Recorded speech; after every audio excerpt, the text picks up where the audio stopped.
ಇವತ್ತು ಚಿಕ್ಕಬಳ್ಳಾಪುರ ಜಿಲ್ಲೆಯಲ್ಲಿ 13,219 ರೇಷನ್ ಕಾರ್ಡ್ಗಳನ್ನು ಇವತ್ತು ರದ್ದು ಮಾಡಿದ್ದಾರೆ. ಈ BPL ರೇಷನ್ ಕಾರ್ಡ್ ಈ ರದ್ದು ಮಾಡುವ ಉದ್ದೇಶ ಏನು? ಇವತ್ತು ಕೇಂದ್ರ ಸರ್ಕಾರ ಇದಕ್ಕೆ ಕೈ ಹಾಕಿ ಬಡವರ ಹೊಟ್ಟೆ ಮೇಲೆ ಇವತ್ತು ಹೊಡಿತಕ್ಕಂಥ ಕೆಲಸಕ್ಕೆ ಇವತ್ತು ಕೇಂದ್ರ BJP ಸರ್ಕಾರ ನಡೆಸ್ತಾ ಇದೆ.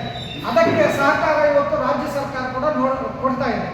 ಏನಂತ ಹೇಳಿದ್ರೆ, ಕಡು ಬಡತನದಲ್ಲಿ ನಲುಗತಕ್ಕಂಥ ಚಿಕ್ಕಬಳ್ಳಾಪುರ ಜಿಲ್ಲೆಯಲ್ಲಿ ಕೂಲಿಕಾರರು, ದಲಿತರು, ಹಿಂದುಳಿದ ವರ್ಗ ಜನ ಇರ್ತಕ್ಕಂಥ ನಮ್ಮ ಜಿಲ್ಲೆಯಲ್ಲಿ ಇವತ್ತು 20 ಎಕರೆ ಭೂಮಿ ಇದ್ದರೂ ಕೂಡ ಇವತ್ತು ಒಂದು ತುತ್ತು ಅನ್ನ ತಿನ್ನಲಿಕ್ಕೆ ಇವತ್ತು ಕೂಲಿ ಕೆಲಸ ಮಾಡ್ತಕ್ಕಂಥ ಪರಿಸ್ಥಿತಿ ಇವತ್ತು ನಿರ್ಮಾಣ ಆಗಿದೆ.